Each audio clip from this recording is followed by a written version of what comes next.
They never thought this day would come. Not the journalists in their cozy Westminster lounges. Not the think tankers. Not the lobbyists who made fortunes keeping the status quo afloat. But it's here. Parliament didn't just shift today. It was shaken. And at the centre of it all, Nigel Farage. Not as an outsider throwing punches from the sidelines. Not as a commentator warning about the cracks. But as the man now holding the reins. Starmer's Labour wasn't just defeated. It was dismantled. Publicly. Brutally. And in real time.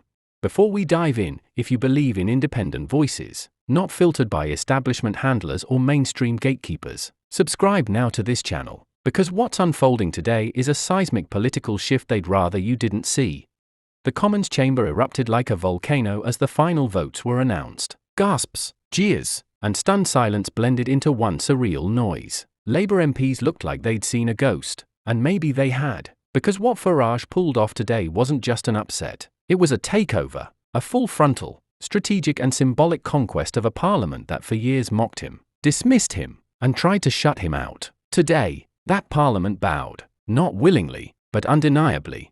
The numbers are still coming in, but one thing is clear: Labour's grip has been obliterated. Constituencies once considered Labour fortresses flipped like matchsticks. Heartland seats didn't just wobble, they collapsed. And as for Keir Starmer, reports from inside Labour HQ suggest pure chaos. Staffers scrambling, advisors silent. One source even said Starmer refused to speak for nearly 2 hours after the final counts. The man who sold himself as the adult in the room, the master of control, now faces a reality he cannot spin. But how did this happen? How did the man once branded a fringe figure end up commanding the floor of the House of Commons? The truth is, the signs were always there. People were angry, furious, in fact, tired of the lies, the broken promises, the plastic smiles. They wanted truth, even if it was ugly. They wanted someone who spoke to them, not at them. And whether you love or loathe Farage, one thing is undeniable: he spoke to people. He didn't dance around. He didn't issue platitudes. He called out the rot. And today, he was rewarded.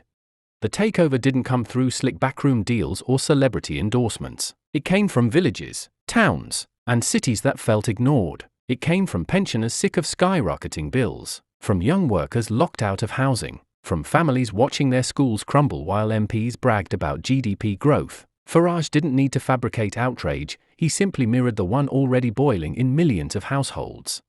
And what of Labour's response? Predictable. They called it dangerous. They blamed misinformation. They accused Farage of stoking division. But here's the real question: who divided this country in the first place? Was it Farage who stripped communities of industry? Was it Farage who allowed housing to spiral out of control while foreign investors bought up half of London? Was it Farage who ignored grooming scandals, dismissed veterans, and laughed at farmers? No, that blame rests squarely with the parties who traded power for privilege. And today, that bill came due.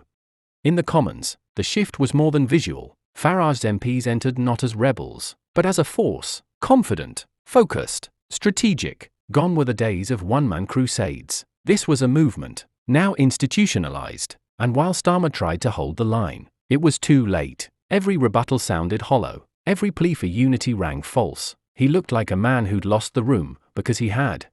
The key moment came when Farage stood to deliver what's already being dubbed the takeover address. It wasn't long, but it cut deep. He thanked voters for trusting a movement that had no corporate backers, no legacy media defenders, and no establishment godfathers. He warned the old parties that the people wouldn't forget the betrayal, and he vowed to tear down the machinery that kept Britain locked in managed decline. One Labour MP reportedly walked out, another was seen in tears.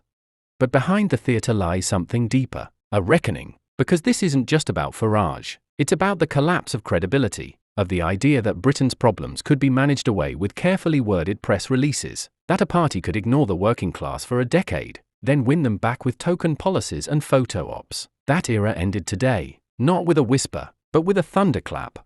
And what's next? Already, murmurs swirl of Starmer facing internal revolt. Shadow ministers are reportedly meeting privately to discuss alternatives. One senior figure was overheard saying, "We can't go on like this. We've lost the people." There's talk of emergency conferences, of reshuffling, of resignations. But here's the thing: this isn't a wound Labour can patch. It's an amputation. Their core support has shifted. And in politics, once the ground moves beneath you, there's no standing still. Across the aisle, the reaction is a mix of awe and panic. Conservative grandees, those few still standing, are now forced to negotiate with a parliament that looks nothing like it did just days ago. And the public? They're watching, not with apathy, but with expectation. They voted for change. Now they want results. What happens when Farage's promises meet the machinery of power? Will he be blocked, co-opted, or will he bulldoze through, as he's done so many times before? That remains to be seen. But one thing's for certain, British politics has been reset. The Commons floor has a new rhythm, and the establishment can no longer hum along to its old tune. This moment, this takeover, isn't just political, it's symbolic. It tells the people who've been ignored for generations that their voices can still matter. That change doesn't have to come from boardrooms or polished PR campaigns. It can come from conviction, from resistance, from fury turned into focus. And as Keir Starmer looks out over a chamber now dominated by the very movement he dismissed, one question must haunt him: how did it all fall apart so fast? Maybe the answer is simple. Maybe it's because when you ignore the people long enough, eventually, they find someone who won't. So buckle up. The rules have changed. The players have changed. And for once, maybe just once, the power is back in the hands of the people. If you believe in holding power to account and giving a voice to those the mainstream ignores, subscribe now. This channel isn't here to flatter politicians. It's here to expose them, to question, to investigate, to inform. Because what happened today is just the beginning, and they won't show you what comes next, but we will.